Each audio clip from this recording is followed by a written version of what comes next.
मंडळी, यंदा 2026 मध्ये 13 ऑगस्ट पासून ते 11 सप्टेंबर पर्यंत श्रावण महिना असणार आहे. 13 ऑगस्टला श्रावण महिना सुरू होईल. 12 ऑगस्टला आषाढ अमावस्या आहे, अर्थात दीप अमावस्या आहे, आणि त्यानंतर दुसऱ्या दिवशी 13 ऑगस्टला श्रावण महिन्याची सुरुवात होईल. तो श्रावण महिना असणार आहे 11 सप्टेंबर पर्यंत. आता श्रावण महिन्यामध्ये नक्की काय करावं, काय करू नये, कुठल्या पूजा आवर्जून कराव्या, कुठले उपवास करावे, त्या उपवासांना काय खावं, काय खाऊ नये, श्रावण महिन्यात अशा कोणत्या चुका आहेत ज्या आपलं नुकसान करणारं ठरू शकतात, म्हणून त्या टाळायलाच हव्या, या सगळ्याबद्दल सविस्तर माहिती या एकाच व्हिडिओत देण्याचा प्रयत्न करणार आहोत. तेव्हा व्हिडिओ शेवटपर्यंत नक्की ऐका. श्रावणात भगवान शिवशंकरांची पूजा केल्याने आपल्या आयुष्यातील सर्व समस्या दूर होतात आणि सुख समृद्धीची प्राप्ती होते, अशी भक्तांची श्रद्धा आहे. श्रावणामध्ये उपवास केल्याने भक्त आणि परमेश्वर यातलं अंतरही कमी होतं.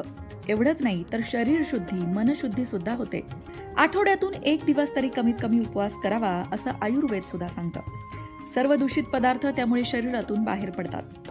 श्रावणातील व्रताचं धार्मिक महत्त्व तर आहेच, पण वैज्ञानिक फायदे सुद्धा आहेत.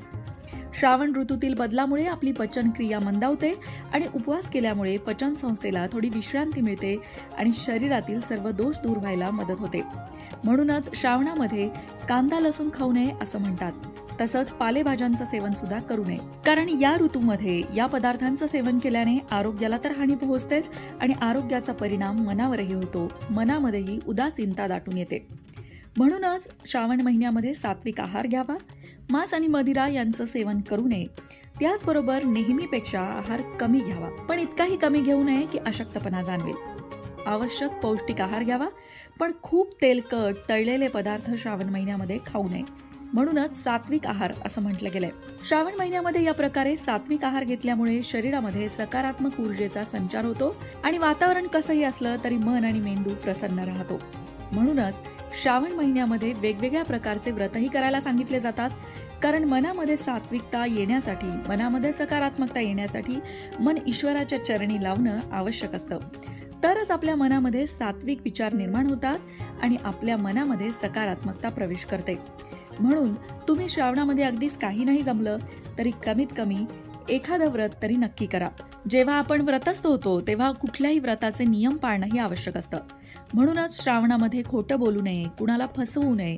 खरं तर या गोष्टी इतर वेळीही करूच नये, पण श्रावणामध्ये मात्र या गोष्टी सावधगिरीने पाळाव्यात. भगवान शिवशंकरांची कृपा मिळवण्यासाठी श्रावण महिन्यामध्ये श्रावणी सोमवारचं व्रत करावं. त्याचबरोबर घरातल्या स्त्रियांनी आपल्या मुलांसाठी जरा जिवंतिकेचंही व्रत करावं. हे व्रत कसं करावं या